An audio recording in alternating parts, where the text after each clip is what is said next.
qanday qilsam bo'ladi?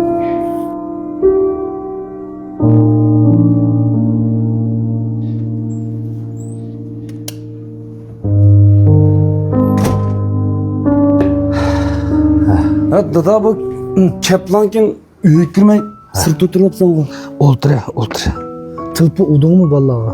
Ha shu kichik hammasiga yomon jiddiy muhim bir uqtirdigan ish bor deb telefon qilsam. Qaysarmi ozroq ochiqlanib men boray deb shuna dedi. Sonimmi keldigan bo'ldi. Belki zaten Asli bundaq ish bilan. Bu ishni sana avval bir maslahat silib, anandikin bolaga deb o'ylashgan. Bu ish endi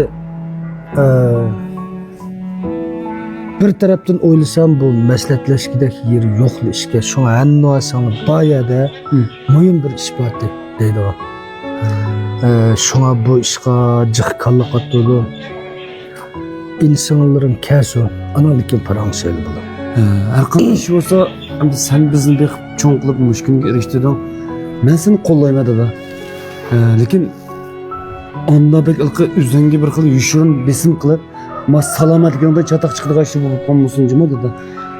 Besim qilmay eng yaxshisi ichimizda o'ylig'imizni devatsak, ma o'zimizning ro'y oldimizga, salomatligimizga texan foydali.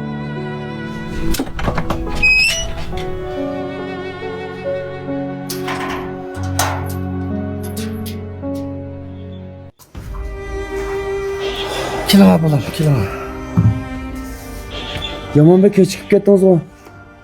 Mana bir milyoonlik mashina epagan aka qilgansiz ya. Yo'lga chiqsam, taksi to'xtasa, uyni oldiga akasa kelamdim ya, sizdan aeroplan epamidingiz, uchib keldiganga. Qanday gap bu? Bu qanday gap qotsa, men sana chiroyli gap qotaman. Ya kechikib qoldim, munda desang bo'ldi-ku, nima qaqshaysa o'zingcha. Men xizmat qilmaymanmi?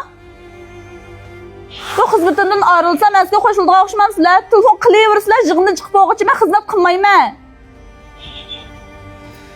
Bolam, ma oilada maslahatlashadigan muhim ish bo'lg'achqa sizni oldirtib qoldik. Sizmi bizning oilaning bir a'zosi, sizni og'irlib qolmasin dedik xolos. Buningga bundoq ochiqlashning hojati yo'q. Voyjon, bo'ldi qizlar dada. Yeni şu mo'chaga arzmaydigan quruq maslahat qildigan ishni qachon men bilmaydigan yerda emas, bu yerda quruq talash tortishdan boshqa yana nima bor? Kallangning dadivami yesa, sen kimga gap qotsa bilib atamsan ya. Ma'ulga mening dadam, sening qiynatang. Sen bir adam yomon gap qildimi? Mush uyda bir yig'in bor, alayda bir ish bor. Men o'yining a'zosi o'qindi gibi qatnasin degan gap yomon gapmi? Bo'ldi qila. Bugun bir kunmi bo'lsa bir g'ajg'uj qilishmisanmi bo'lmamda?